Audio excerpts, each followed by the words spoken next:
है आरती, पापियों को पाप से है आरती। पावन पुण्य पाप मिटाने वाला, हरि कराने वाला, पावन पुण्य पाप मिटाने वाला, हरि कराने वाला, पावन पुण्य पाप मिटाने वाला, हरि कराने वाला, पावन पुण्य पाप मिटाने वाला, हरि कराने वाला।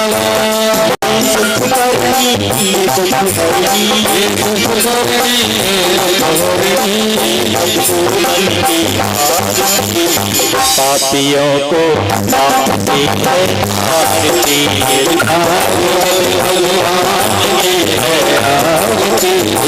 पापियों को आरती है सदमा की बताने वाला, बिगड़ी को बनाने वाला,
भागवत महापुराण की, श्री गिरिराज जी महाराज की जय, श्री हनुमान जी महाराज की जय, सत्य सनातन धर्म की जय। जय जय श्री राधे, जय जय श्री राधे, जय जय श्री राधे श्याम।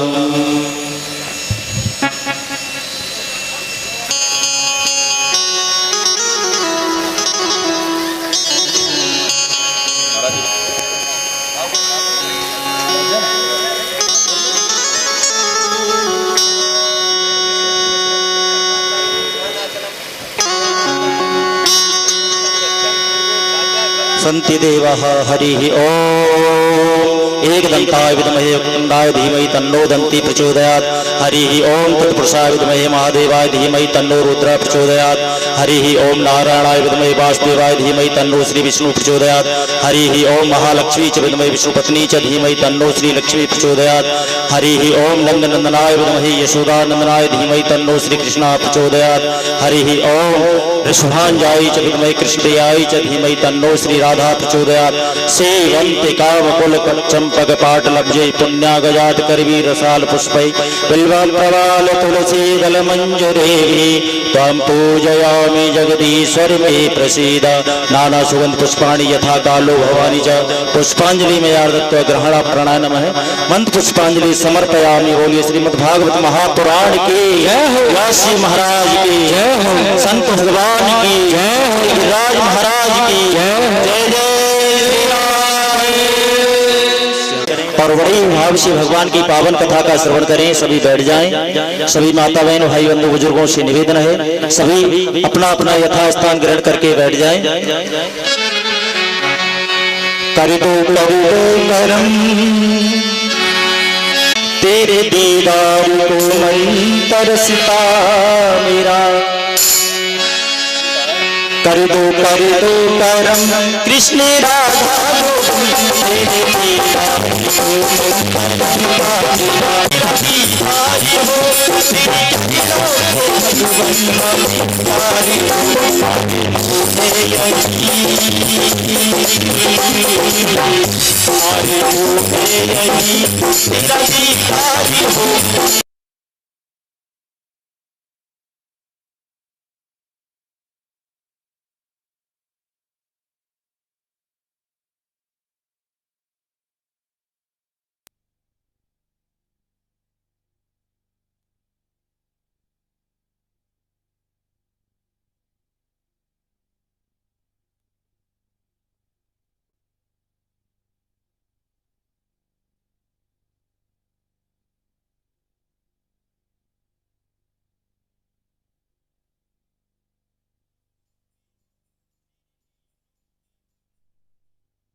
तमन्ना तेरा दीदार हो तेरे दीदार हो रखता मेरा तेरे दीदार हो बंदा रखता मेरा तेरे दीदार हो बंदा रखता मेरा तेरे दीदार हो बंदा रखता मेरा तेरे दीदार हो बंदा रखता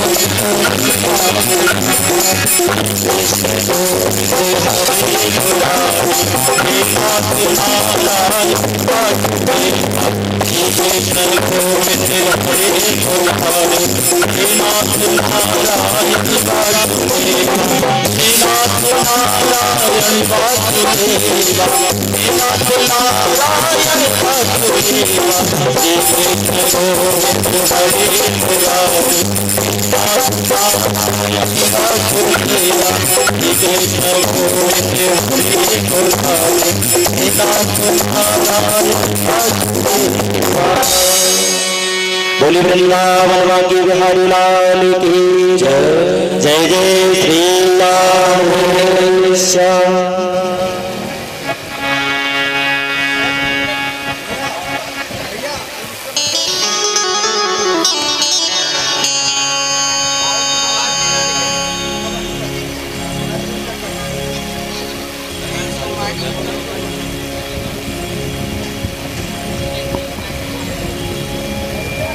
हरि ओम। राधे राधे।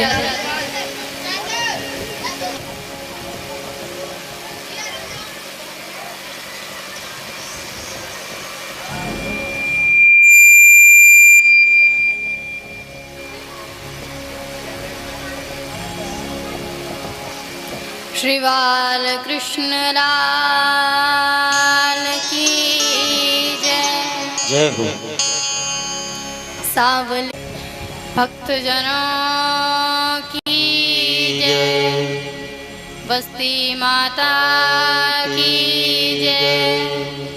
श्री गोवर्धन गिरिराज की जय। जय जय श्री राधे। जय जय श्री राधे। जय जय श्री राधे।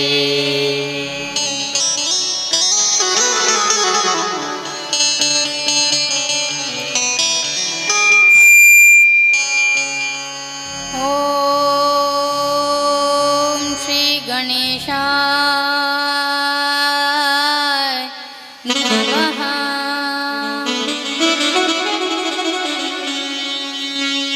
श्री सरस्वती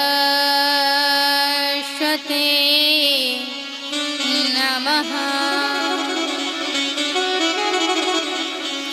श्री गुरुचरण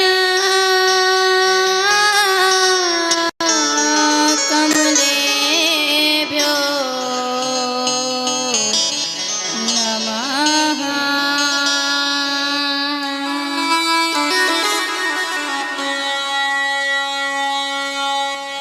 नमः परमहंसाय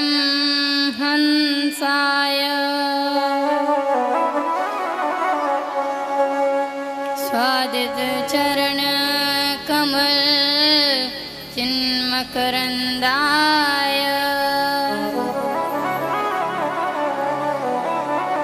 भक्त जनमानस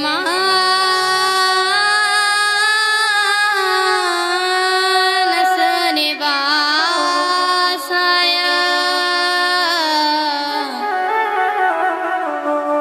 श्री राम चंद्राय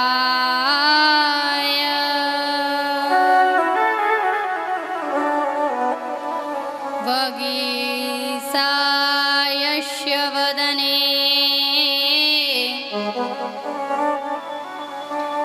लक्ष्मी यच्छ च वक्षसि यस्यास्ते हृदये संवेद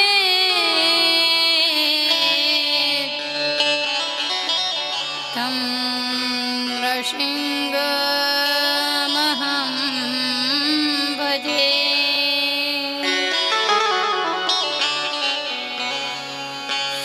राधे वृषभानुजा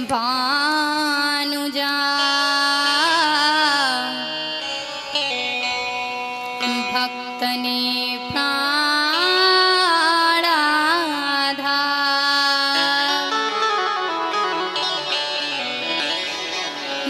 वृंदावन विहारिणी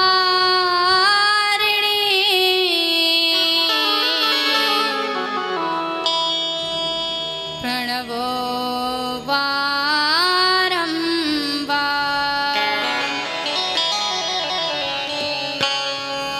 जैसो तैसो रावरो कृष्ण प्रिया सुखदान।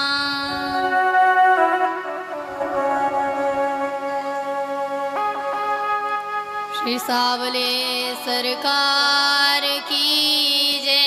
जय हो। राधा रानी सरकार की जय हो। बांके बिहारी लाल की जय हो। बस्ती माता की जय हो। वैष्णव श्री बांके बिहारी लाल एवं श्री कीर्ति किशोरी वृषभानु दुलारी की करुणामयी कृपाचित यह लक्ष्मण दास बाबा रामदास बाबा के सानिध्य में इस श्रीमद् भागवत कथा का आयोजन हुआ है एवं इसमें सभी भक्तजनों ने अपने सामर्थ्यानुसार योगदान दिया है।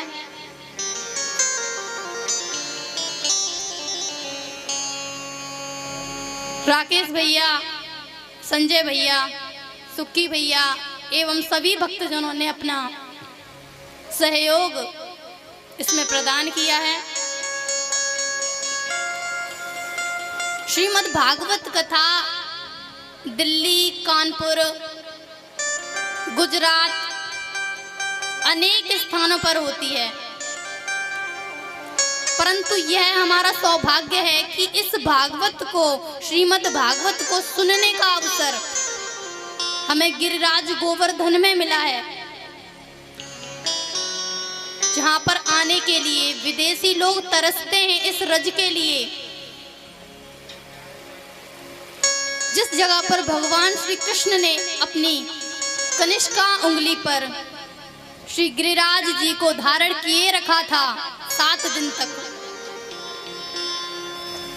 ऐसी पावन जगह पर हम लोगों को श्री भागवत कथा सुनने का अवसर प्राप्त हो रहा है।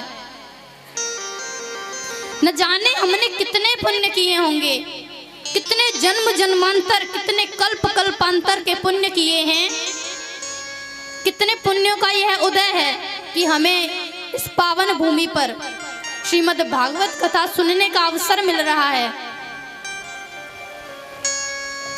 आप लोग यह समझ रहे होंगे कि इस भागवत में आप स्वयं ही आए हैं, आपका एक ठिकाना नहीं है। आप कभी क्षीर सागर में, कभी गोलोक धाम में, कभी साकेत धाम में, कभी कहीं आप जाते ही रहते हैं। सुनिएगा इसको जैसे मतलब सुनते हैं कि कोई कहानी कथा, ये सत्य है, भगवान का शब्दमय विग्रह है श्रीमद् भागवत कथा।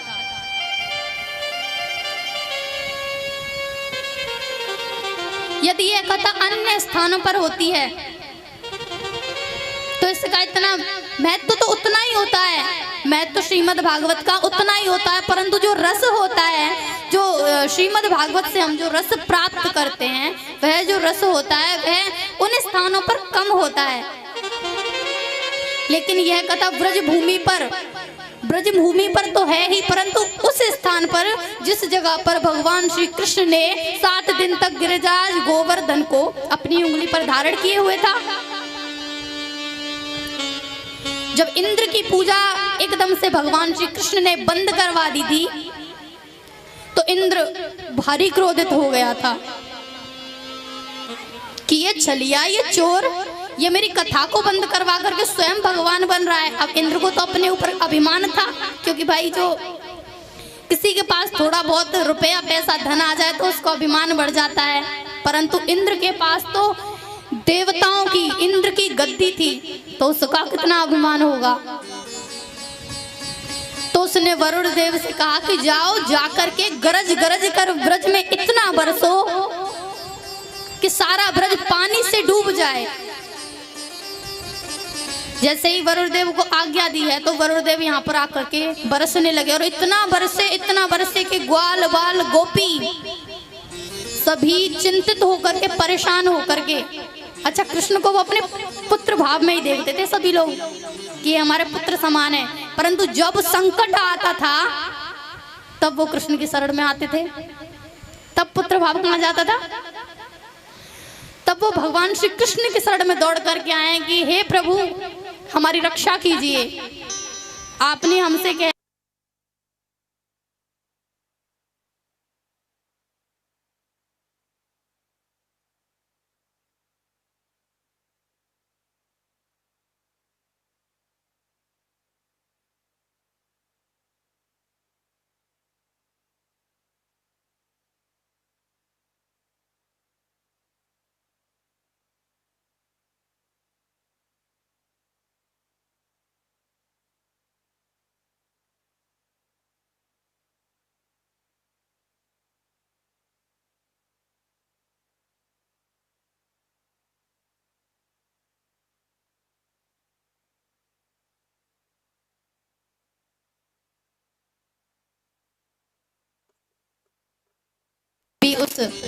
इस गिरिराज के नीचे आकर के ठहरे हैं। 7 दिन तक भारी बरसात हुई। बाहर के लोग इस ब्रज में आने के लिए तरसते हैं, इस ब्रज के एक दिन के लिए तरसते हैं, एक दिन के लिए, 1 मिनट के लिए तरसते हैं, 1 सेकंड के लिए तरसते हैं। जिस धूल से ब्रजवासी ये बोलते हैं कि हम गंदे हो जाएंगे, उस धूल से वो लोग होली खेल करके जाते हैं। तो हम लोगों पर भगवान ने कितनी महिमा बरसाई है, कितना भगवान ने हमारे ऊपर अनुग्रह किया है।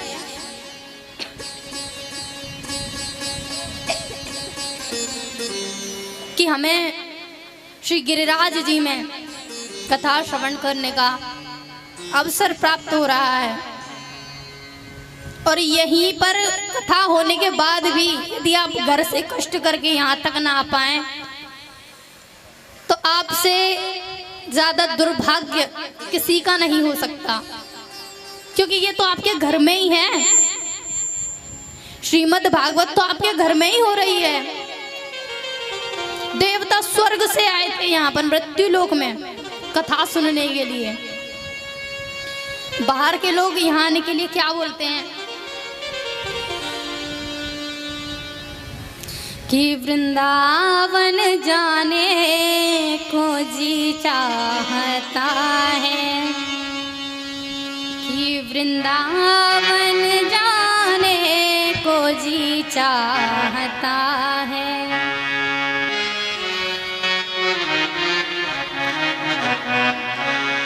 कि वृंदावन जाने को जी चाहता है, श्री राधे राधे गाने को जी चाहता है। वृंदावन जाने को जी चाहता है, राधे राधे गाने को जी चाहता है। श्री वृंदावन जाने को जी चाहता है, श्री राधे राधे गाने को जी चाहता है। वृंदावन जाने को जी चाहता है, राधे राधे गाने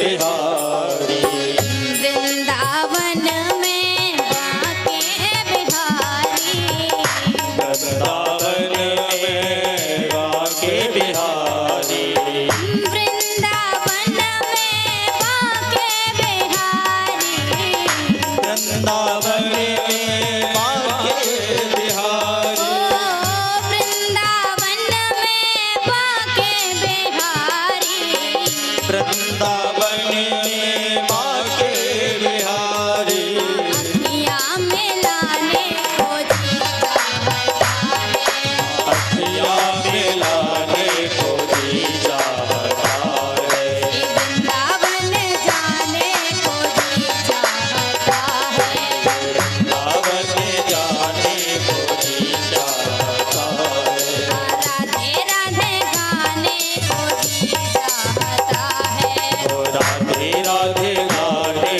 को जी चाहता है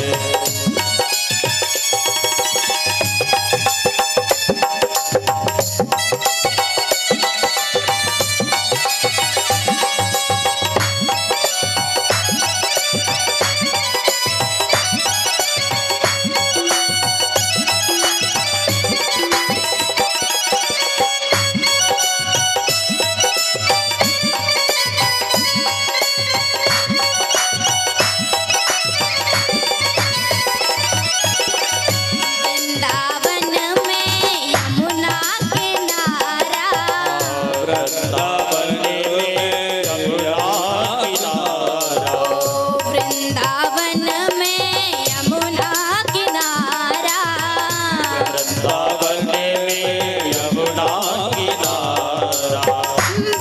वृंदावन में यमुना किनारा वृंदावन में यमुना किनारा वृंदावन में यमुना किनारा वृंदावन में यमुना किनारा और मन क्या चाहता है हम सभी का मन क्या चाहता है कि गोता लगाने को जी चाहता है ताल लगाने को जी चाहता है वृंदावन जाने को जी चाहता है वृंदावन जाने को जी चाहता है राधे राधे गाने को जी चाहता है राधे राधे गाने को जी चाहता है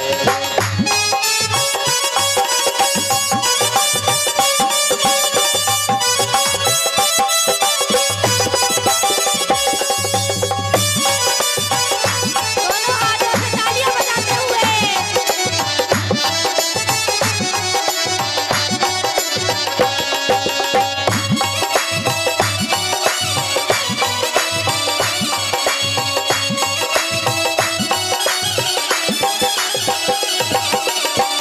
और वृंदावन में क्या है कि वृंदावन में निधिवन है प्यारा वृंदावन में निधिवन है प्यारा वृंदावन जाने को जी चाहता है वृंदावन जाने को जी चाहता है राधे राधे गाने को जी चाहता है राधे राधे गाने को जी चाहता है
जाने को जी चाहता है।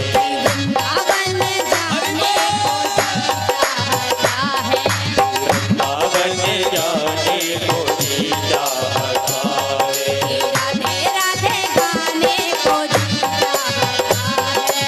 राधे राधे गाने को जी चाहता है। वृंदावन जाने को जी चाहता है। वृंदावन जाने को जी चाहता है। राधे राधे गाने को जी चाहता है। राधे राधे गाने को जी चाहता है। श्री राधे राधे गाने को जी चाहता है। राधे राधे गाने को जी चाहता है। श्री राधे राधे गाने को जी चाहता है। राधे राधे गाने को जी चाहता है। श्री राधे राधे गाने को जी चाहता है। राधे राधे गाने को जी चाहता है। श्री राधे राधे गाने को जी चाहता है। राधे राधे गाने को जी चाहता है। श्री राधे कृष्ण गाने को जी चाहता है। राधे कृष्ण गाने को जी चाहता है। श्री कृष्ण कृष्ण गाने को जी चाहता है। कृष्ण कृष्ण गाने को जी चाहता है। राधे राधे गाने को जी चाहता है। बोल राधा रानी सरकार की, जय हो, श्री बाल बिहारी बाकेलाल की, जय हो, बस्ती माता की, जय हो। जय जय श्री राधे।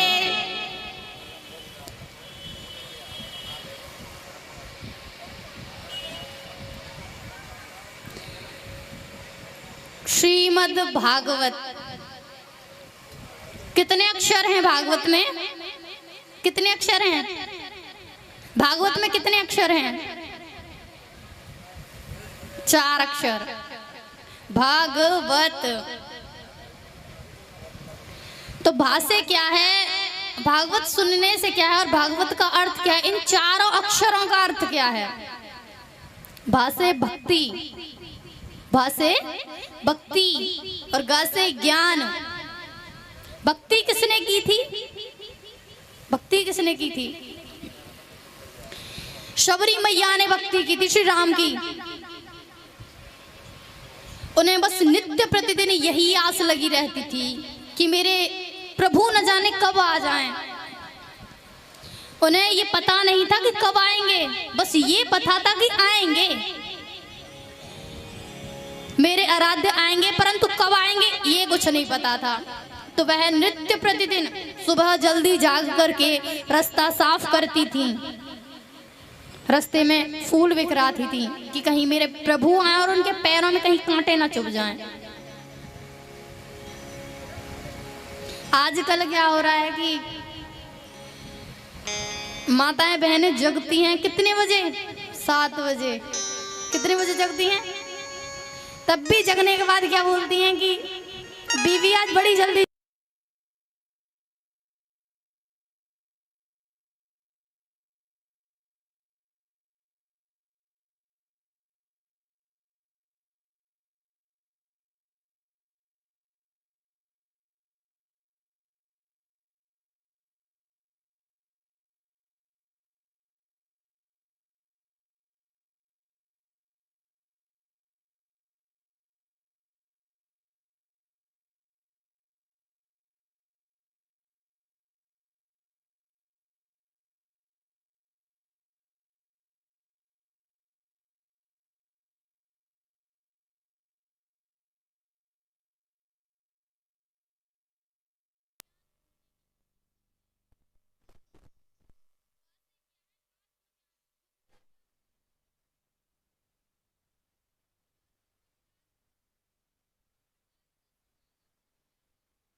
भगवान श्री कृष्ण।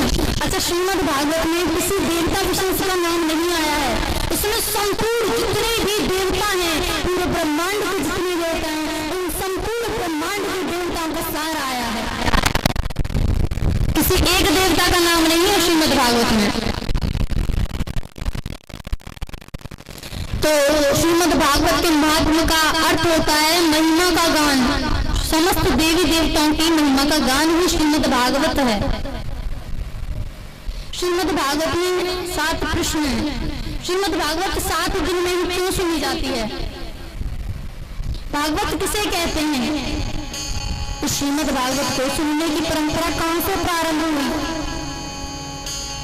इस घोर कलिकाल में, कलिकाल युग में, जहाँ व्यक्ति को 1 मिनट का भी समय नहीं है, ये परिक्रमा देने वाले जा रहे हैं, परंतु भगवान का अनुग्रह जितने इस कथा पांडाल में बैठे हैं उन्हीं लोगों पर बरस रहा है, क्योंकि भगवान स्वयं चाहते हैं कि वही लोग यह कथा श्रवण करें जो इस कथा पांडाल में बैठे हैं।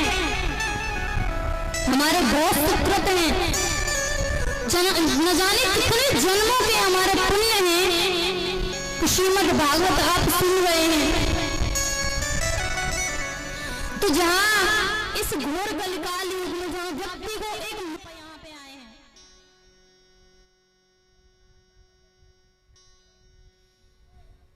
तो अब हम श्रवण करते हैं कि भगवान का स्वरूप किस तरह का है, भगवान कैसे हैं, भगवान का स्वरूप कैसा है।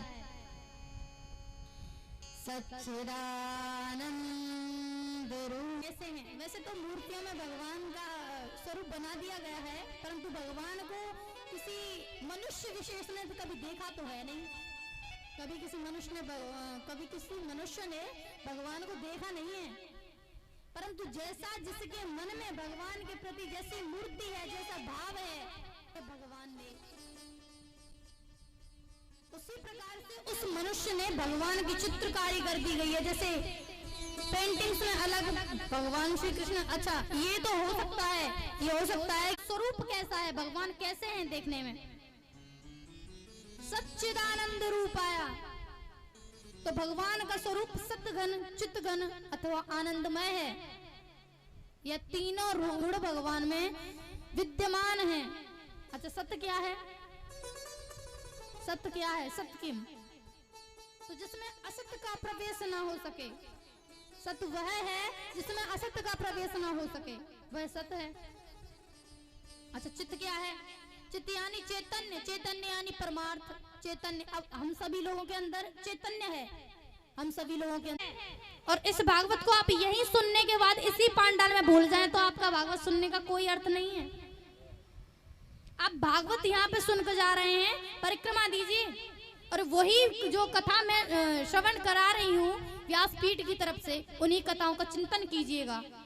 आपकी परिक्रमा का आपको दुगना लाभ मिलेगा, क्योंकि एक तो आप शरीर से भगवान का कार्य कर रहे हैं, परिक्रमा दे रहे हैं, फिर मन में भी ठाकुर जी का ही वो वास है, तो आपको दुगना जो फल होगा वह दुगना मिलेगा। अच्छा, आनंद क्या है? सच्चिदानंद। सतचित तो हमने सुन लिया, आनंद क्या है?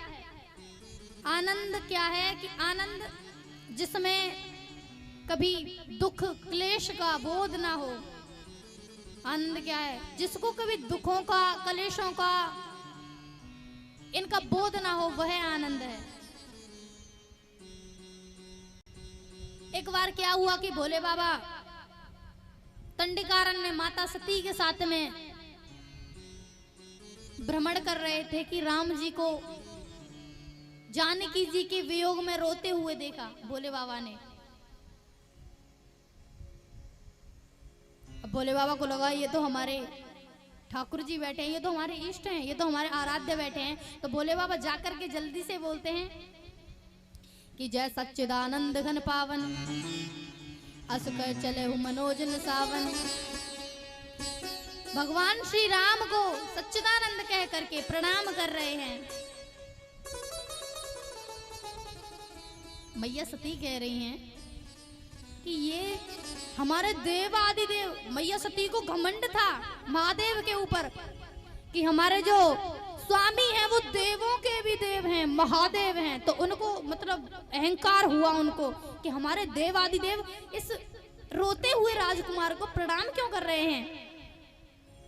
मैया पूछने लगी महादेव को कि आपने इस रोते हुए राजकुमार को प्रणाम क्यों किया। भाई महादेव को तो यह पता है कि ये कौन है, श्री हरि हैं, भगवान हैं ये, परंतु मैया सती को ये सब नहीं पता था, क्योंकि उन्होंने कथा नहीं सुनी थी ना, अमर कथा। महादेव तो कथाओं के प्रिय हैं, तो महादेव ने कथा सुनी थी और अपने बच्चे को देखकर, अपने माता पिता को देख करके, अपने पूर्वजों को देख करके कौन नहीं पहचाने, उसी प्रकार से महादेव ने देखा सो झट से पहचान लिया कि ये तो हमारे आराध्य है। अब मैया सती कह रही हैं कि ये कैसे आपके आराध्य हो सकते हैं, ये तो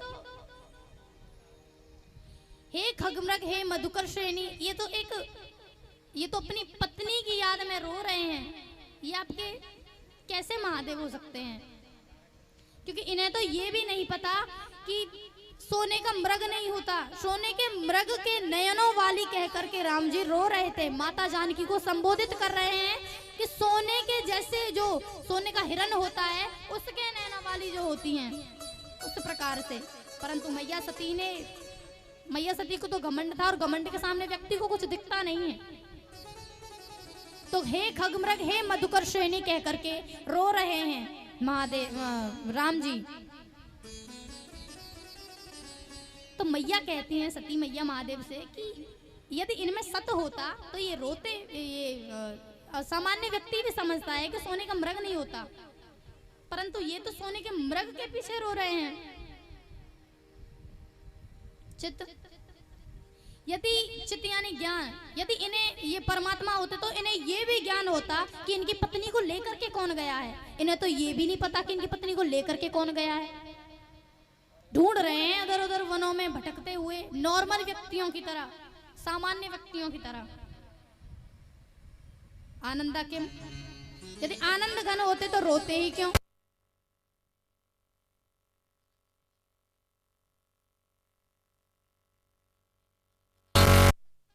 हो रहा है ना कहीं चित्त का और ना कहीं आनंद का, फिर भी आप इन्हें सच्चिदानंद कहकर के संबोधित कर रहे हैं। महादेव ने बहुत समझाने का प्रयास किया कि देवी ये उनकी नरलीला चल रही है, आप इस नरलीला को देख करके आप भी भ्रमित मत हुई है इसमें कि यदि हम लोग किसी पिक्चर में अमिताभ बच्चन को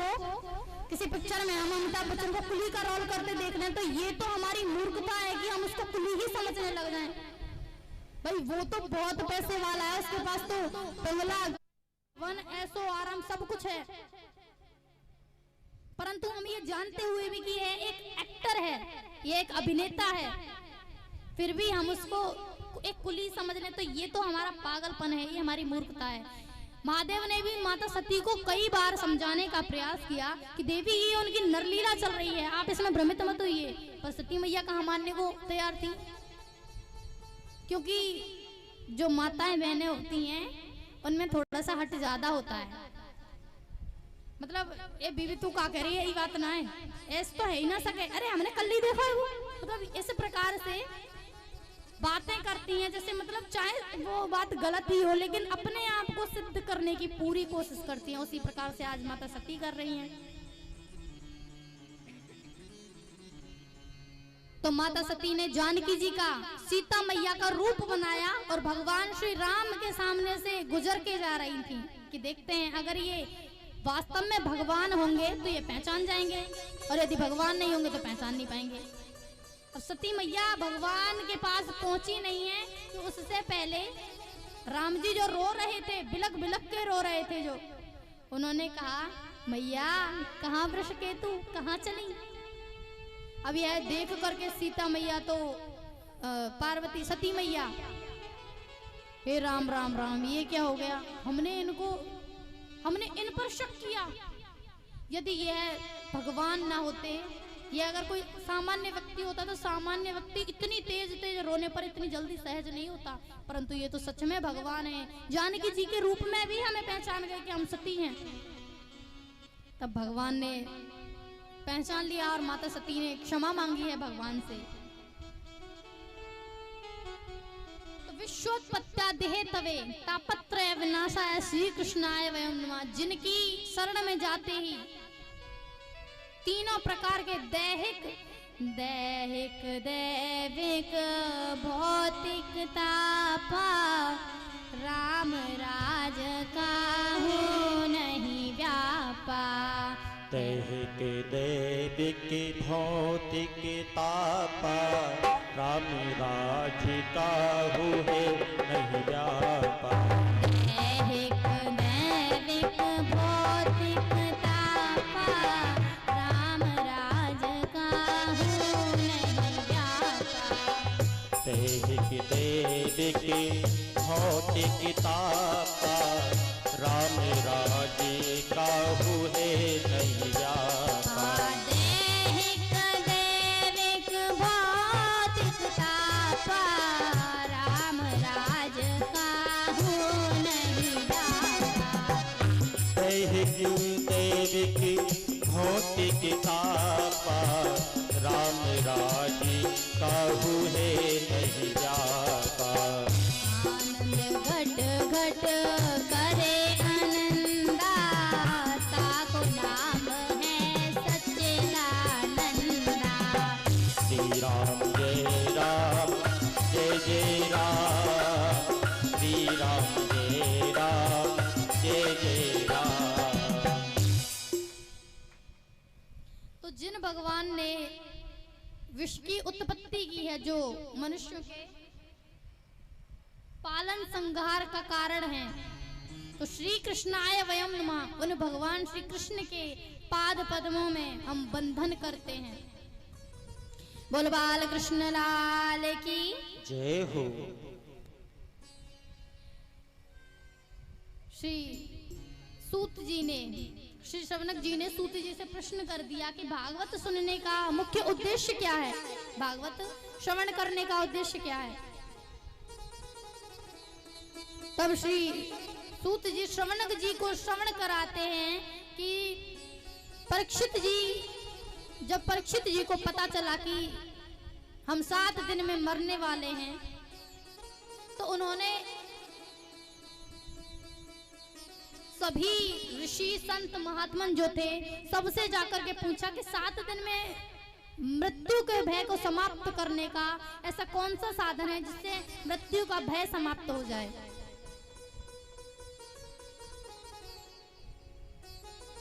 तब श्री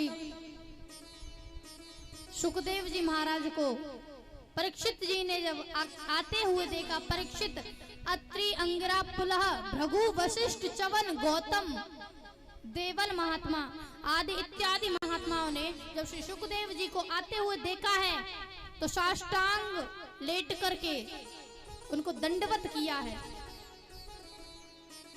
उनकी ऐसी मोहक छवि जैसे साक्षात प्रभु ही चलकर आ रहे हों।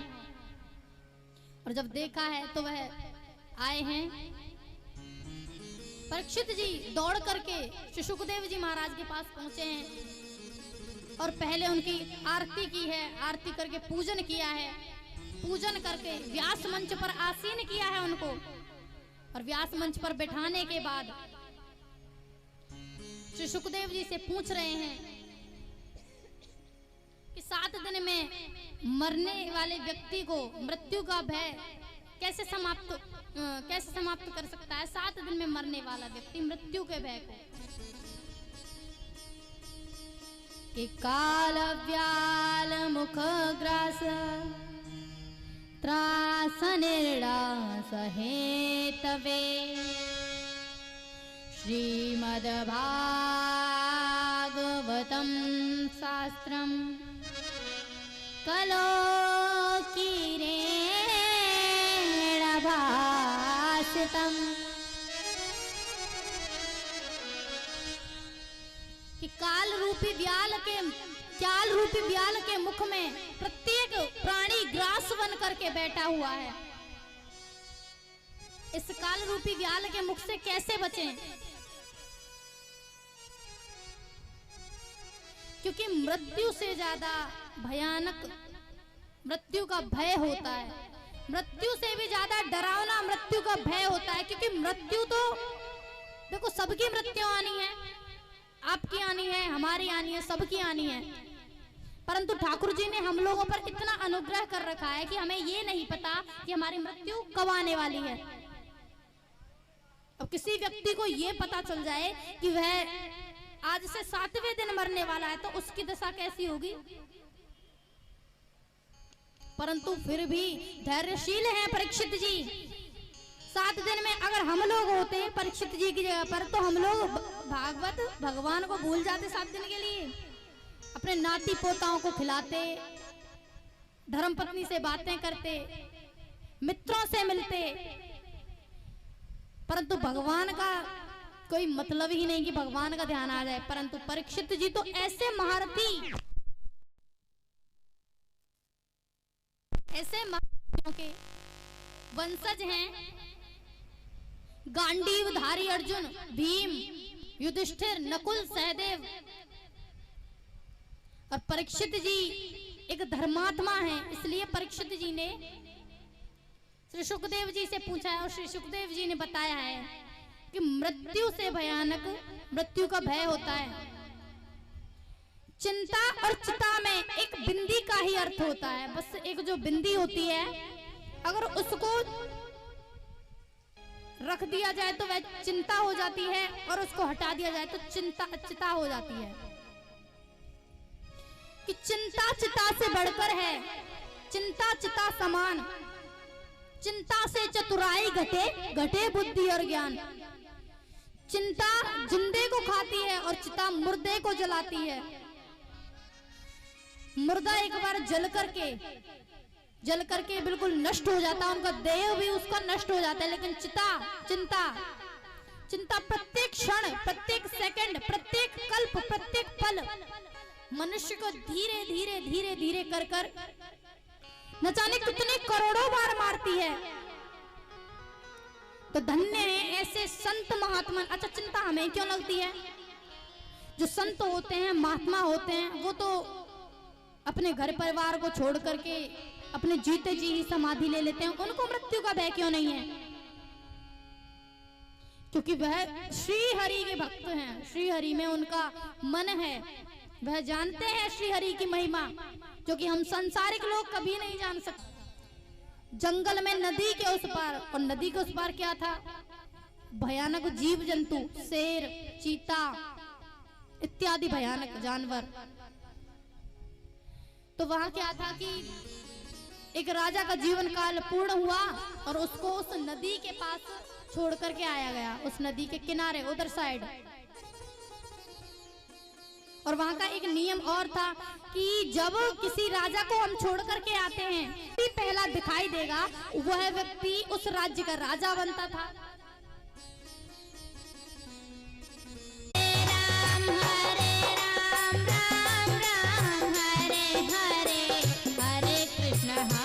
कृष्णा कृष्णा कृष्णा हरे हरे राम राम राम हरे हरे हरे कृष्ण कृष्ण कृष्ण राम राम हरे हरे हरे कृष्ण कृष्ण कृष्ण हरे हरे हरे राम राम राम हरे हरे हरे कृष्ण कृष्ण कृष्ण कृष्ण हरे हरे हरे राम राम राम हरे हरे हरे कृष्ण कृष्ण कृष्ण हरे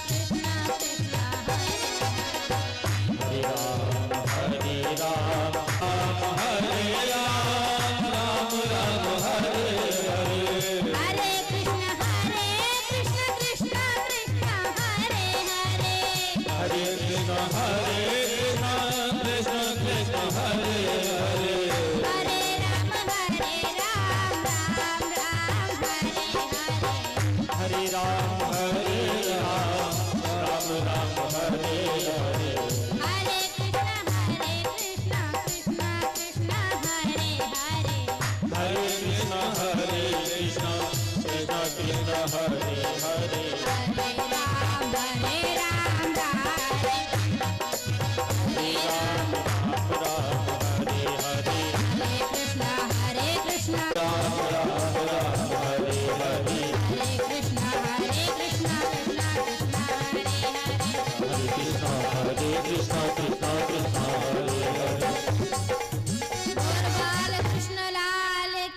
जय हो, राधा रानी सरकार की जय हो, सियावले रामचंद्र भगवान की जय हो, जय जय श्री राधे। और जब उधर से लौटते वक्त जब कोई व्यक्ति हमें मिलता है, कोई व्यक्ति कोई भी मिले, प्रथम व्यक्ति, तो उस व्यक्ति को राजा बनाया जाता है उस राज्य का। महात्मा बोले राजा भाई हम तो, महात्मा बोले ठीक है भाई बना दो राजा, और क्या करें अब। खूब महाराज को ले जाया गया महात्मन को और आदेश दिया और साफ कर दिया। हो गया, महाराज बोलिए आगे क्या आज्ञा है। अब उस जंगल में जो जीव जंतु थे, कुछ जीव जंतुओं को तो चिड़ियाघर में भिजवा दिया गया और कुछ को ऊपर भिजवा दिया गया, कुछ का शिकार कर लिया गया और कुछ को चिड़ियाघर में भिजवा दिया गया। बोलिए महाराज अब क्या किया जाए। तो अब वहां पर भव्य और दिव्य भवनों का निर्माण कराया जाए। सड़क ऐसी होनी चाहिए कि एकदम चिकनी, एक भी गड्ढा नहीं होना चाहिए सड़क पर, वरना सैलरी नहीं मिलेगी। बोले ठीक है। एकदम बहुत सुंदर एक भव्य नगर, एक राज्य वहां पर स्थापित किया गया। अब उनके 5 वर्ष पूर्ण हुए तो महात्मा ने पूछा कि बताइए अब हमें इस साइड रहना है कि उस साइड रहना है, उधर जाना है गंगा के पार या इधर जाना है। ठाव में अपना मन लगाने, और हम लोग ठाव में अपना मन लगाने और हम लोग संसार में फंसे हुए हैं। उन पर भगवान ने कितनी मेहर की हुई है, छोड़ भी देते हैं अपने घर परिवार वालों को, और हमसे कह दिया जाए तो इतना मन है, नाती पोते पुत्र बहू पता नहीं कैसे होंगे, क्या कर रहे होंगे। एक बार क्या हुआ कि एक बाबा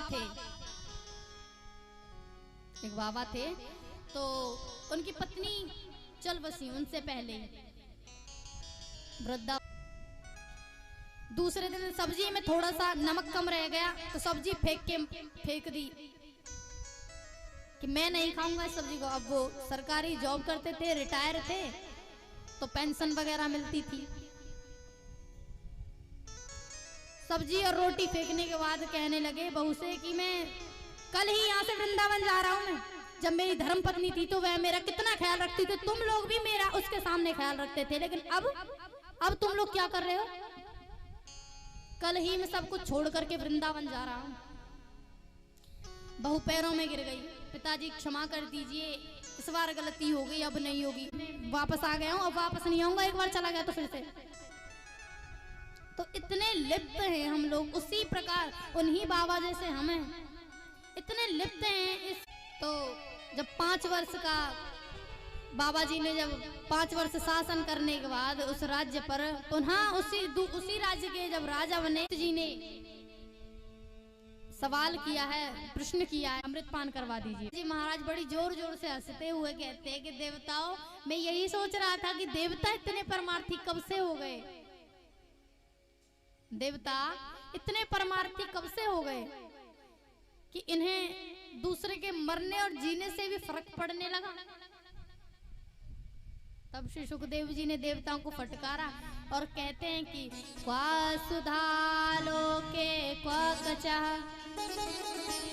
क्वा बड़े महान ब्रह्मरातो विचार्यैवा देवास्तत्र समागमन। और कहते हैं कि तुम्हें शर्म नहीं आती, तुम मेरे समक्ष आकर के ऐसी बातें करते हो, कहाँ तो मणि और कहाँ कांच, कहाँ तुम्हारा अमृत कांच के टुकड़े के समान और कहाँ मेरा कथामृत बहुमूल्य मणि, इन दोनों की कभी बराबरी हो सकती है क्या। और फटकार करके भगा दिया देवताओं को।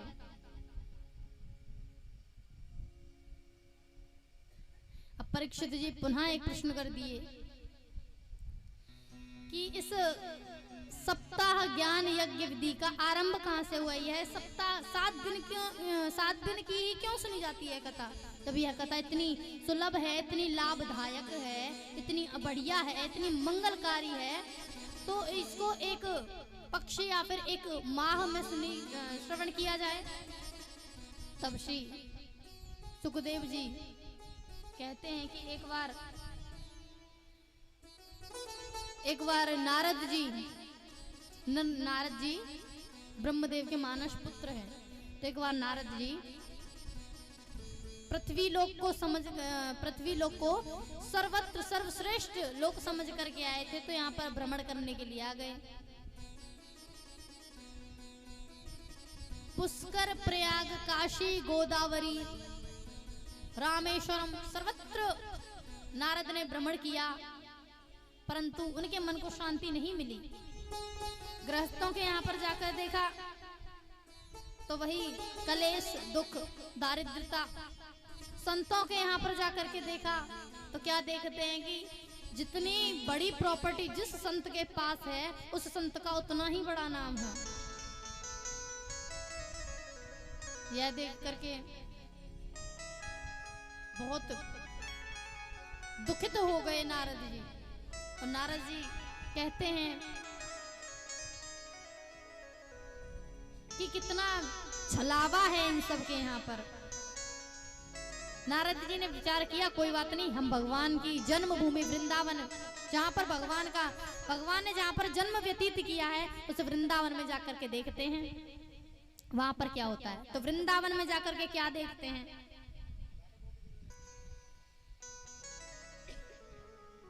तो वृंदावन में जाकर के देखते हैं कि एक गंगा के समीप एक नवीन युवती दो वृद्धों के साथ में, एक वृद्ध इधर एक वृद्ध इधर, और बीच में स्वयं बैठी हैं, और वह वृद्ध मूर्छित अवस्था में पड़े हुए हैं, और वह युवती विलाप कर रही है, रो रही है। तो नारद जी ने जाकर के पूछा कि हे देवी, आप कौन हैं और आप रो क्यों रही हैं? तब भक्ति महारानी कहती हैं कि मेरा नाम भक्ति है, हे संत महात्मन, मेरा नाम भक्ति है, और यह जो दो वृद्ध पड़े हुए हैं, यह मेरे पुत्र ज्ञान और वैराग्य हैं।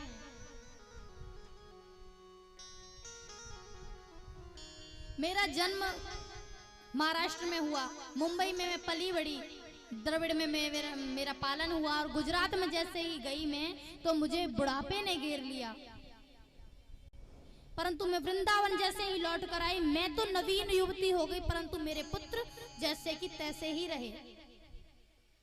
यदि ऐसा ही चलता रहा तो हे ऋषिवर, मैं इस देश को छोड़ करके चली जाऊंगी। अब जब नारद जी ने सुना तो नारद जी ने कहा, नहीं नहीं मैया, आप ऐसा मत करना। यदि आप यहाँ से चली जाएंगी, आपकी ही तो महिमा ब्रज में, भारत भूमि में विराजमान है, यदि आप ही यहाँ से चली जाएंगी तो यहाँ पर कुछ नहीं रहेगा। मैं नारद ब्रह्मदेव का मानस पुत्र आज यह प्रतिज्ञा करता हूँ कि मैं वेद वेदांत की घर घर में प्रतिष्ठा करूंगा। और ऐसा संकल्प लेकर के श्री नारद जी वेद वेदांत का पाठ प्रारंभ कर दिए हैं, और वेद वेदांतों का खूब पाठ किया, परंतु जब तक पता है, लेकिन जो श्रीमद् भागवत जो गंगा है वह वेद वेदांतों में नहीं है। तब श्री नारद जी को समझ में आ गया, हाँ प्रभु, जय हो प्रभु, आपकी जय हो, आपने मेरी शंका दूर कर दी। अब तो मैं आपके ही मुखारविंद से श्रीमद् भागवत कथा श्रवण करूंगा। सनकादिक बोले, ठीक है भाई।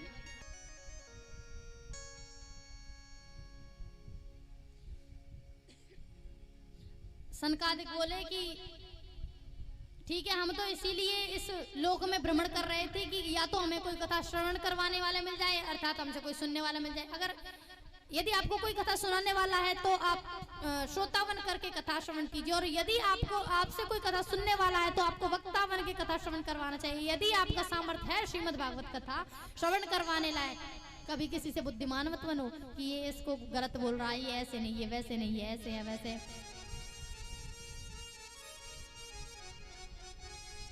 तो यदि श्रोता मिल जाए तो वक्ता बन जाइए, और वक्ता मिल जाए तो श्रोता बन जाइए।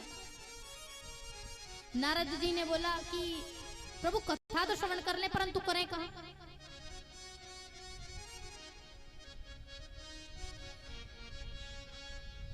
तब सनकादिक कहते हैं कि गंगा द्वार समीपे तू तटमानंद नामकम। सनकादिक कहते हैं कि गंगा के द्वार पर, गंगा द्वार किसे कहते हैं? हरिद्वार को ही गंगा द्वार कहते हैं।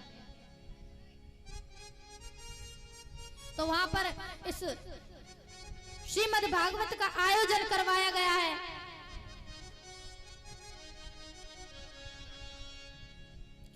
और जब श्रीमद् भागवत का आयोजन हुआ है तो थोड़ी सी ही श्रीमद् भागवत के, थोड़ी सी ही बस एक डोज दी गई है, एक गोली है। इतने में सभा के बीच एक आश्चर्य हुआ है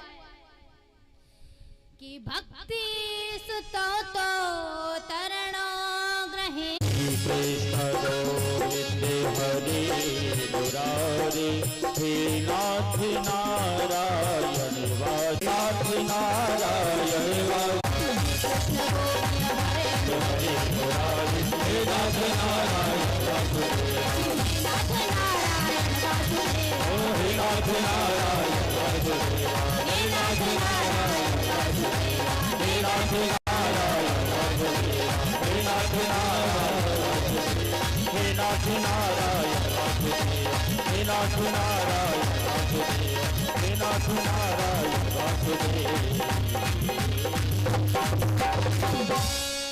भक्ति महारानी की जय हो, सावले सरकार की जय हो, जय जय श्री राधे।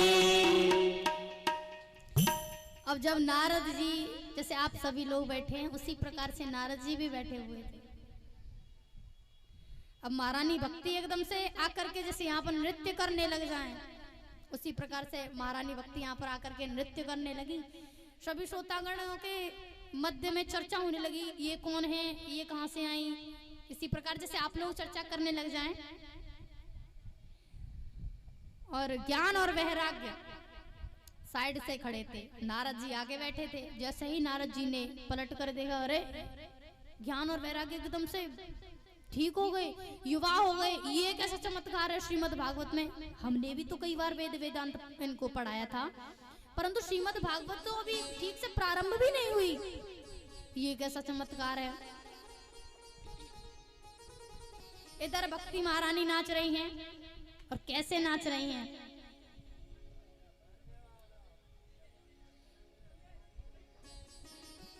कि तेरी बंसी पे हो, तेरी बंसी पे जाओ बलिहार रसिया, मैं तो नाचूंगी तेरे दरबार रसिया। जाऊं बलिहारी रसिया, मैं तो नाचूंगी तेरे दरबार रसिया। ओ तेरी बंसी पे जाओ बलिहार रसिया, मैं तो नाचूंगी तेरे दरबार रसिया। ओ मैं तो नाचूंगी तेरे दरबार रसिया। मैं तो नाचूंगी तेरे दरबार रसिया। ओ मैं तो नाचूंगी तेरे दरबार रसिया।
करे आई करे आई सोलह सिंगार रसिया मैं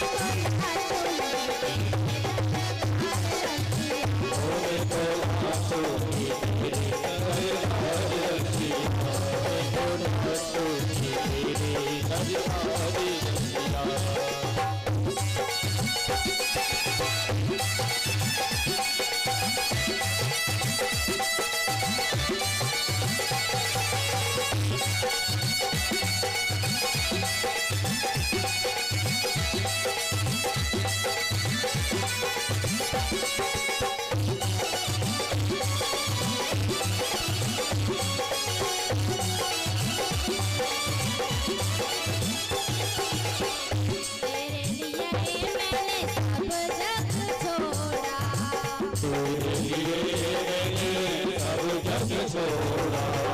प्यारा सरिश्ता तुझसे है जोड़ा ऐसे तेरे लिए मैंने सब जग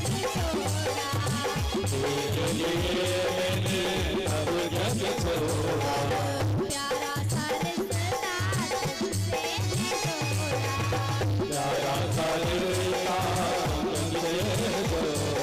और क्या कहने लगी जो भक्ति महारानी कह रही थी कि इस देश को मैं छोड़ करके चली जाऊंगी वो भक्ति महारानी अब क्या कह रही है कि मुझे हो गया है वो मुझे हो गया है तुमसे तो प्यार रसिया मैं तो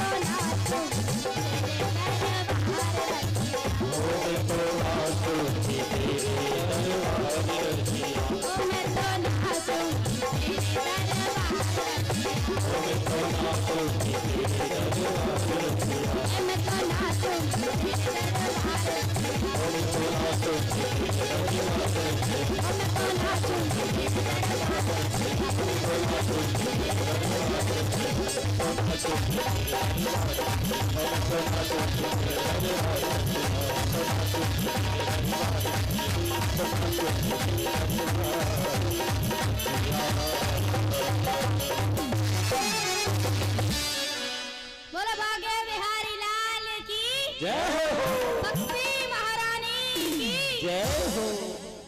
जो भक्ति 5 मिनट पहले ये बोल रही थी कि इस देश को मैं छोड़ करके चली जाऊंगी वो भक्ति महारानी जब अपने पुत्रों को चेतना में देख लिया तो इतनी प्रसन्न होकर के क्या कह रही थी बिहारी जी से कि मुझे हो गया है तुमसे तो प्यार रसिया और मैं तो नाचूंगी तेरे दरबार रसिया। तो इतनी महिमा है श्रीमद् भागवत की। और नारद जी तो प्रश्नों का भंडार है। एक प्रश्न फिर से खड़ा कर दिया कि ऋषिवर ये बताइए कि इस श्रीमद् भागवत से ऐसा कोई मनुष्य है जिसके पाप नष्ट हो गए हों, जिसको मुक्ति मिल गई हो, सदगति मिल गई हो, और इस भागवत को श्रवण करने से कैसे कैसे पापी मुक्त हो जाते हैं। फिर से एक प्रश्न कर दिया। सनकादि बोले कैसे कैसे पापी? जिसने मात्र जीवन में सिवाय पाप के पुण्य कभी किया भी ना हो, मन में कभी चिंतन भी ना किया हो, ऐसे ऐसे पापी श्रीमद् भागवत महापुराण से तर जाते हैं। बोलो अच्छा कि हाँ। कि एक मैं आपको सत्य इतिहास की बात बताता हूं। इतिहास का अर्थ क्या है कि इति मतलब हुआ, हास मतलब निश्चित रूप से। इतिहास क्या है कि यह निश्चित रूप से हुआ, उसे ही क्या बोलते हैं इतिहास। तो एक बार क्या हुआ कि एक आत्मदेव नामक ब्राह्मण थे, तुंगभद्रा नदी के तट के पास में रहते थे, जीवन विचरण करते थे। समस्त सुख उन संत के, संत भी नहीं बोल सकते, वो संत तो थे ही नहीं, गृहस्थ जीवन में रहते थे।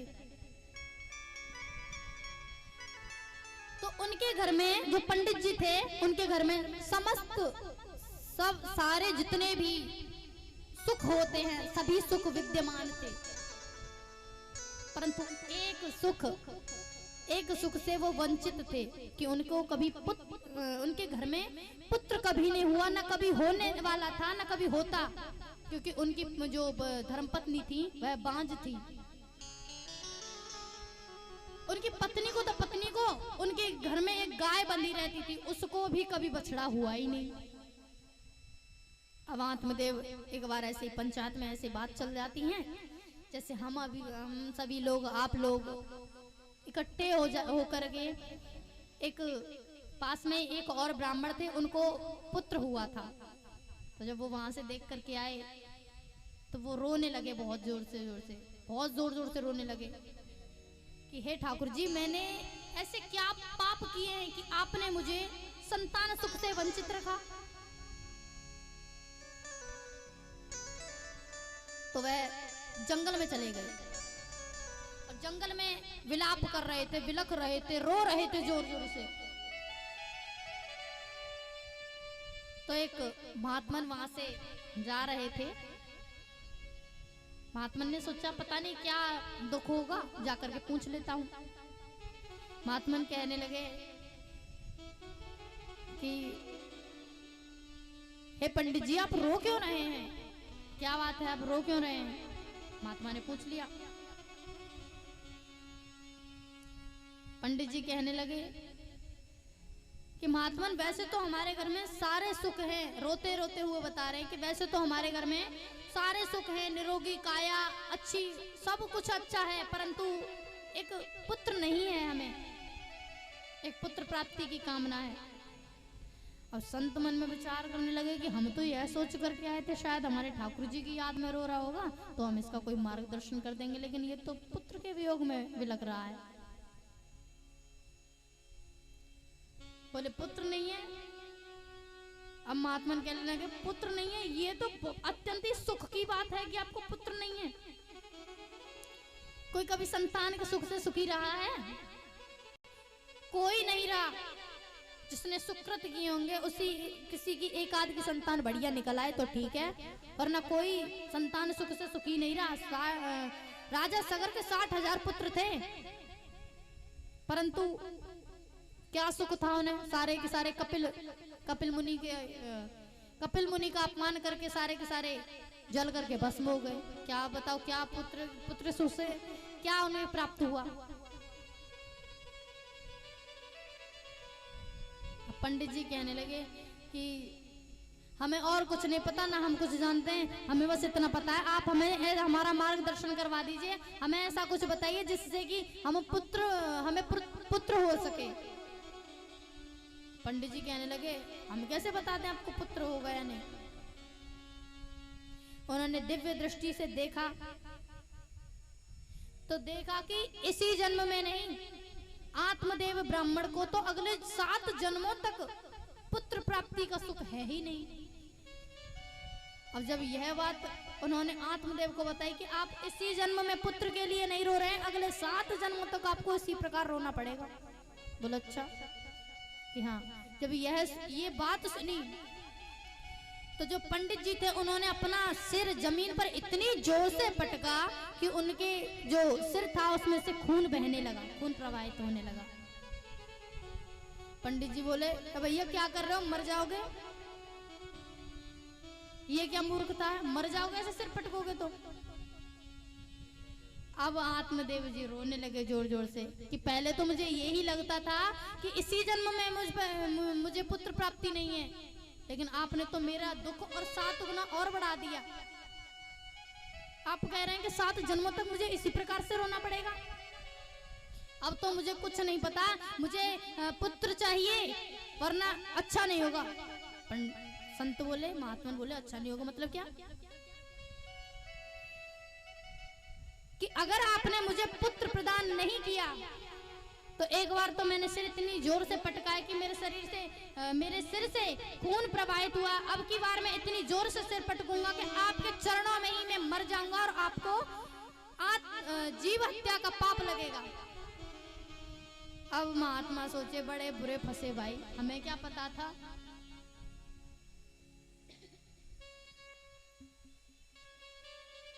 हमें क्या पता था कि ऐसा सब चल रहा है इनके दिमाग में।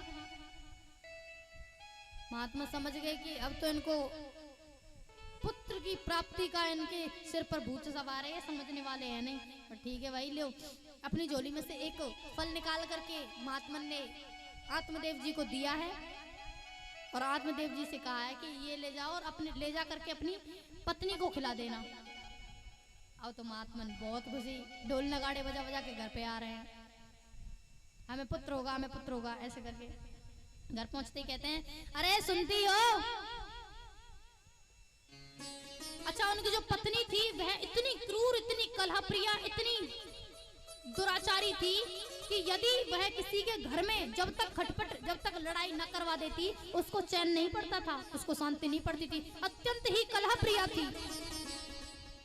जिस दिन किसी के घर में कलेश ना हो उस दिन वह बोलती थी आज का दिन तो इतना बकवास गया है कि आज तो मुझे खाना भी ठीक से नहीं पचा। इतनी ज्यादा बेकार थी वो।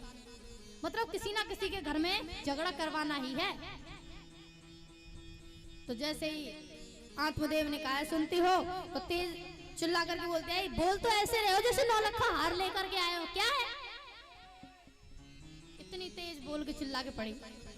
महात्मा बोले अरे देवी, नौलखा हार से भी ज्यादा कीमती चीज लेकर के आया हूँ। बड़ी मुस्कुराई। हाँ श्याम स्वामी क्या लेके आए हैं बताइए। ये देखो तुम्हें पुत्र प्राप्ति नहीं है, तुम कभी मां नहीं बन सकती ना। एक महात्मा आज मुझे मिले थे जंगल में और जंगल से मैं उनसे फल लेकर के आया हूँ और यह फल तुम खा लो तो तुम गर्भवती हो जाओगी। बोले गर्भवती हो जाऊंगी। अब मन में सोच रही है कि फल से भी कभी कोई गर्भवती हुई है क्या। पर अगर इनके सामने अगर मैंने ऐसा कहा कि कोई गर्भवती हुई है तो जबरदस्ती खिला देंगे फल। बोले हाँ ठीक है पतिदेव, स्वामी मैं पहले नहाऊंगी फिर ठाकुर जी का बोलाऊंगी तब इसको पाऊंगी। आप बोले ठीक है, पर इस फल को पा अवश्य लेना। बोले ठीक है। मुस्कुरा करके बड़े ही प्रेम से अब सोच रही है कि इस फल को खाऊं या ना खाऊं, खाऊं कि ना खाऊं, खाऊं कि ना खाऊं। बहुत देर हो गई सोचते सोचते। इतनी देर में उसकी एक पड़ोसन आ जाती है। अब वो बोलती है अरे बहन धुंधली क्या विचार कर रही है बैठी बैठी। उसने पूरी कथा सुनाई कि ऐसे ऐसे हमारे पतिदेव ये फल लेकर के आए हैं किसी से और बोल रहे हैं कि इससे मैं गर्भवती हो जाऊंगी। भाई गर्भवती कोई फल से हुई है क्या अभी तक। तब वो बोलती है अरे पागल, ये तो संतों का प्रसाद है और संतों के प्रसाद में तो इतने इतने सामर्थ्य हैं कि पता नहीं क्या से क्या करवा दे, भगवान का साक्षात करवा देते हैं, तुम फल की बात करती हो। बोले अच्छा कि हाँ, परंतु बहन मैंने सुना है कि गर्भवती स्त्रियां ज्यादा चल फिर नहीं पाती। चल फिर नहीं पाती, तुम्हें क्या करना है। अरे बहन जब तक मैं किसी दूसरे के घर में, अब ये नहीं बोला कि मैं दूसरे के घर में झगड़ा नहीं करवा दे तब तक मुझे चैन नहीं पड़ता। बोलती है जब तक मैं एक दूसरे दो अपनी जो सहेलियां हैं उनसे बात नहीं करके आ जाती तब तक मुझे चैन नहीं पड़ता। ऐसा बोल रही है।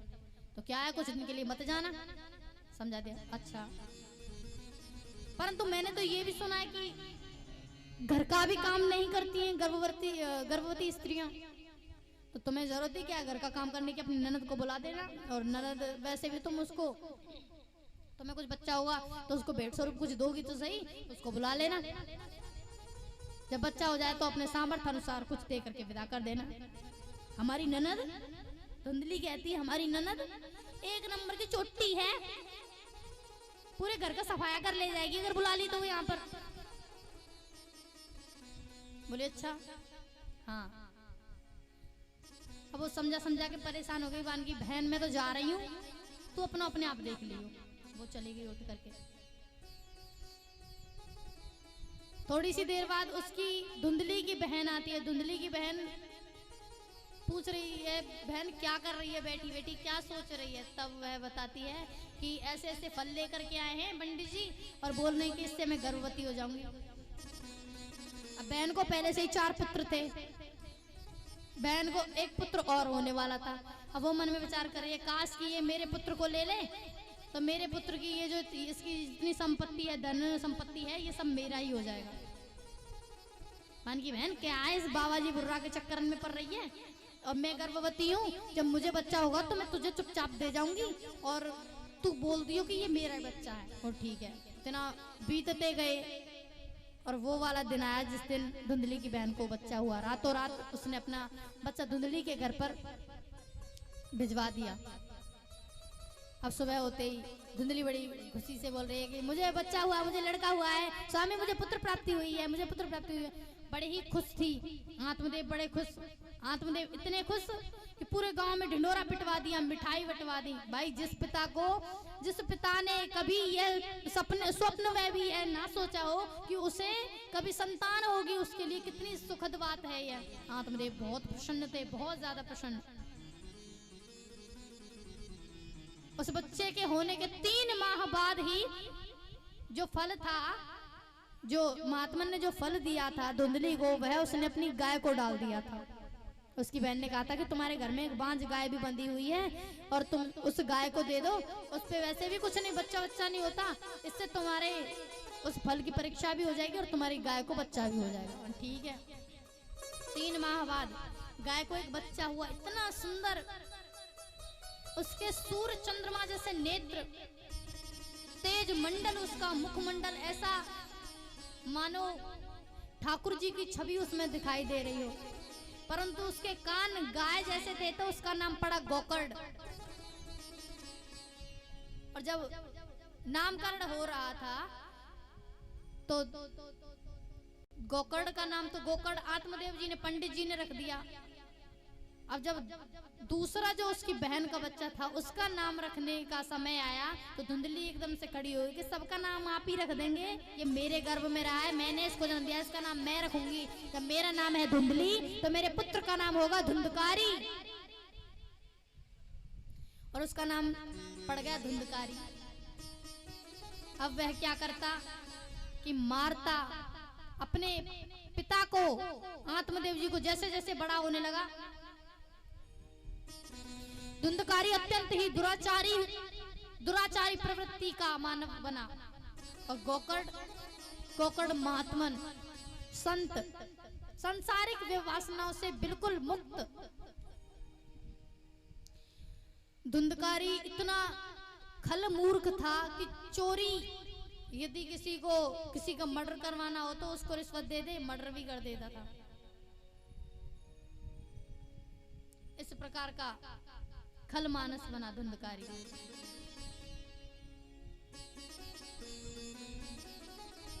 तो उसने एक दिन विचार किया आत्मदेव ने कि ये पुत्र तो ऐसा ही है, अब क्या किया जाए। एक पुत्र ठीक है, वो जंगल में चला गया, गोकर्ण जंगल में चले गए और धुंधकारी जो था वो घर में ही रहता था। चोरी डकैती सब उसमें, सब बस उसमें वो बोलते हैं ना छुट्ट भलाई, सिवाय छुट्ट भलाई सारे अब उसमें भरे पड़े थे।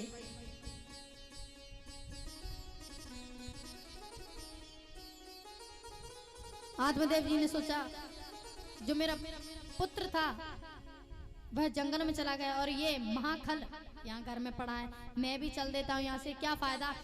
इसने जब मुझे प्रताड़ित करना प्रारंभ कर दिया, अब आत्मदेव जी जंगल में चले गए। अब घर में माँ बेटा रह गए, धुंधकारी और धुंधली। एक दिन धुंधकारी ने धुंधली को इतना पीटा कि बता पिताजी धन कहाँ छुपा करके गए हैं। उसकी प्रताड़ना से प्रताड़ित होकर के धुंधली कुएं में जाकर के आत्महत्या कर ली धुंधली ने। अब तो मुक्त हो गया धुंधकारी 3 वैश्याओं को जाकर के, बाजारू औरतों को जाकर के घर में ले आया। मदिरा पान करता, सेवन करता, विहार करता और आराम से वहीं पर रहता अपने घर में उन 3 वैश्याओं के साथ में। एक बार समय बीतता गया, एक बार राजमहल से धुंधकारी ने चोरी कर ली। अब वैश्या अब घर पे ले आया उस धन को चुरा करके। वैश्याओं ने विचार किया कि राजमहल से चोरी करके भागा है, बचेगा तो वैसे भी नहीं, ये फंसे इससे बढ़िया, ये फंसेगा तो ये हमें फंसाएगा जरूर, क्योंकि धन तो हमारे ही पास है, ये फंसे और ये हमें फंसाए, उससे बढ़िया हम ही ना ऐसे मार दें। तो उन तीनों वैश्याओं ने क्या किया कि धुंधकारी का गला रस्सी से गोद दिया। अच्छा, पापी जो पापी व्यक्ति होता है उसकी मृत्यु इतनी आसानी से नहीं होती, तड़प तड़प के मरना पड़ता है उसे, तो उसकी मृत्यु नहीं हुई। चिल्लाने लगा, जैसे ही धुंधकारी चिल्लाया तो जलते हुए अंगारे, जो जलते हुए चूल्हे के अंगारे होते हैं, वो उन तीनों वैश्याओं ने धुंधकारी के मुंह में डाल दिए। तड़प तड़प के वह मर गया। अब जैसे गोकर्ण को यह, जो गाय का पुत्र था गोकर्ण, उसको यह समाचार मिला तो गोकर्ण अत्यंत दुखित हुआ और उसने गया जी में जाकर के श्राद्ध करवाया। और श्राद्ध करवा के आया घर पे, तो थोड़ी सी जगह साफ करके वहीं पर लेट गया। बाहर पत्थर पड़ी, गंदी पड़ी थी, पूरा घर गंदा पड़ा था, वहीं पर लेट गया। अब एक पशु आया, वह कभी गाय का रूप ले लेता, कभी कुत्ते का, कभी बिल्ली का। गोकर्ण ने पूछा, कौन हो तुम? तो उसने उत्तर नहीं दिया। गोकर्ण ने पुनः पूछा कि कौन हो तुम, बताओ, वरना यह जो पवित्र जल है इसके छींटे तुम पर मार दूंगा। तब उसने कहा कि भैया मैं कोई और नहीं, मैं धुंधकारी हूँ। धुंधकारी है, परंतु मैंने तो तुम्हारा श्राद्ध गया जी में जाकर के करवाया था। अच्छा, श्राद्ध क्यों नहीं लगा था? श्राद्ध इसलिए नहीं लगा था क्योंकि गोकर्ण और धुंधकारी दोनों अलग अलग। अच्छा, गोकर्ण गाय का बेटा था और धुंधकारी उसकी बहन का पुत्र था। अगर दोनों भाई भाई होते तो जो श्राद्ध था वो सफल रहता, परंतु अलग अलग थे तो सफल न रह पाया।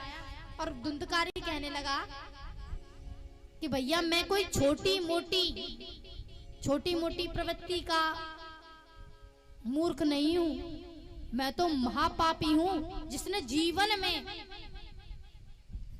बस पाप ही पाप किया है, कभी पुण्य सोचा ही नहीं। गोकर्ण ने सबसे पूछा कि क्या किया जाए, मेरे भाई की मुक्ति का कोई साधन बताइए, लेकिन किसी ने समुचित उत्तर नहीं दिया। तब गोकर्ण श्री सूर्य नारायण का परम भक्त था। तब उसने सुबह होते सूर्य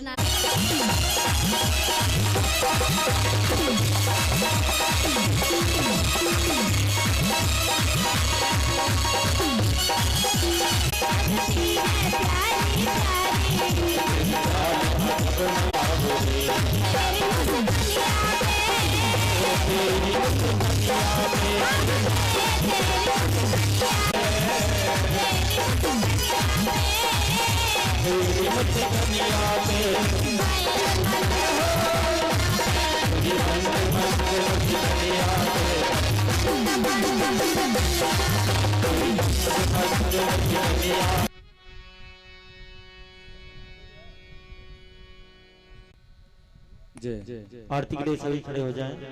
सभी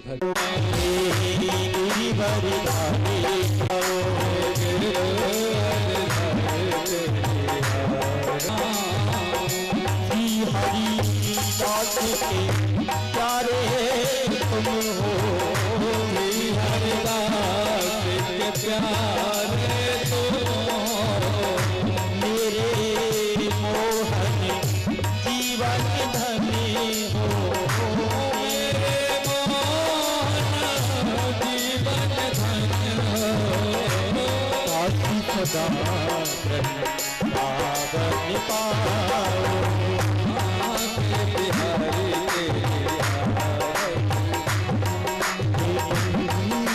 बिहारी तेरी आरती गाओ,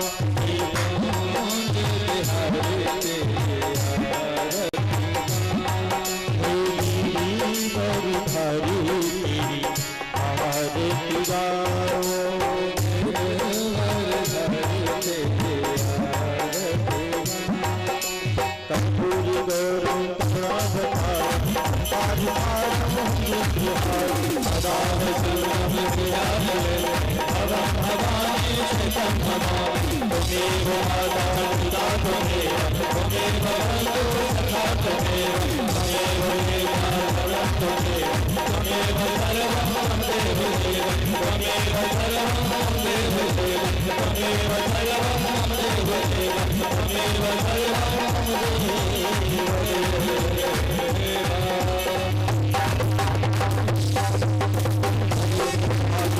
पुराण की जय, वेद व्यास भगवान की जय, सुखदेव भगवान की जय, सुख जी महाराज की जय, परीक्षित जी महाराज की जय, गौ माता की जय, बस्ती नगर की जय, गिरिराज जी महाराज की जय, हनुमान जी महाराज की जय, संत समाज की जय, भक्त समाज की जय, सत्य सनातन धर्म की जय। जय जय श्री राधे। हरि ओम योनि नियमय जंत देवास्तान धर्माण प्रथमान्यासन्नः तेहनाकं महिमानः सचंद्र यत्र पूर्वेशाद्याः सन्ति देवाः। हरि ओम एकदन्ताय विद्महे वक्रतुण्डाय धीमहि तन्नो दन्ति प्रचोदयात्। हरि ओम तत्पुरुषाय विद्महे महादेवाय धीमहि तन्नो रुद्रः प्रचोदयात्। हरि ओम नारायणाय विद्महे वासुदेवाय धीमहि तन्नो श्री विष्णु प्रचोदयात्। हरि ओम महालक्ष्मी च विद्महे विष्णुपत्नी च धीमहि तन्नो श्री लक्ष्मी प्रचोदयात्। हरि ओम नंदनंदनाय विद्महे यशोदानंदनाय धीमहि तन्नो श्री कृष्ण प्रचोदयात्। हरि ओम वृषभांजाय च विद्महे कृष्णप्रियाय च धीमहि तन्नो श्री राधा प्रचोदयात्। हरि ओम हंसाय विद्महे परमहंसाय धीमहि तन्नो श्री सुखदेव हंस प्रचोदयात्। सेवन्ते कामकुल चंपक पाटलब्धि पुण्यागजात करवीर रसाल पुष्पै बिल्व प्रबाल तुलसी दल मंजूरीभिः त्वं पूजयामि जगदीश्वर मे प्रसीद। नाना सुगंध पुष्पाणि यथा कालो भवानि च पुष्पांजलि मया दत्त्वा ग्रहणात् परमेश्वरात्। प्रार्थना नमः श्रीमन्नारायणाय नमः। मंत्र पुष्पांजलि समर्पयामि। बोलिए श्रीमद् भागवत महापुराण की जय हो। आओ तो राधे राधे जाओ तो राधे राधे बोलो जब राधे राधे बोलो जब राधे राधे। आओ तो राधे राधे जाओ तो राधे राधे बोलो तो राधे राधे बोलो तो राधे राधे। बोलो श्री राधे राधे जय श्री राधे राधे जय श्री राधे राधे जय श्री राधे राधे श्री राधे राधे बोल मेरा क्या लगेगा मोर बोल राधे राधे जय श्री राधे राधे बोल मेरा क्या लगेगा मोर बोल राधे राधे जय श्री राधे राधे बोल मेरा क्या लगेगा मोर बोल राधे राधे।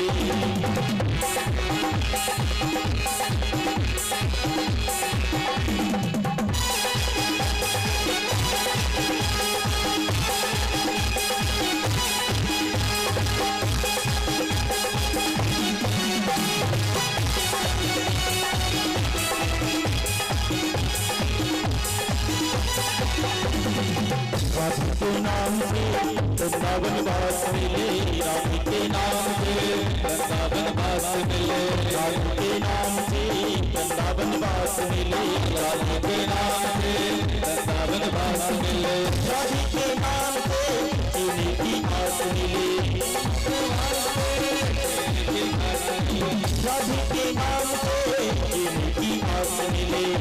राधे नाम के राधे नाम के राधे नाम के राधे नाम के राधे नाम के सहारे जिंदगानी को टटोट बोल राधे राधे राधे नाम के सहारे जिंदगानी को टटोट बोल राधे राधे जय श्री राधे राधे बोल मेरा क्या लगेगा बोल बोल राधे राधे।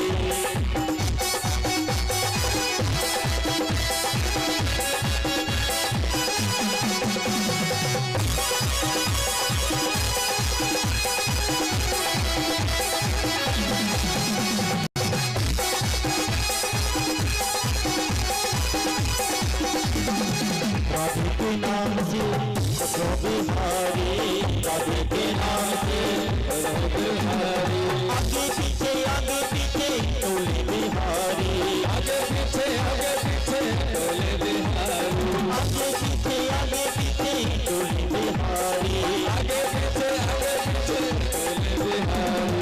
ओ सारी दुनिया के सारी दुनिया के सारी दुनिया के सारी दुनिया के सारी दुनिया के भक्तों में मिलके हो गया कोट बोल राधे राधे सारी दुनिया के भक्तों में मिलके हो गया कोट बोल राधे राधे जय श्री राधे राधे बोल मेरा काल का मोर बोल राधे राधे जय श्री राधे राधे बोल मेरा काल का मोर बोल राधे राधे राधे राधे बोल मेरा काल का मोर बोल राधे राधे राधे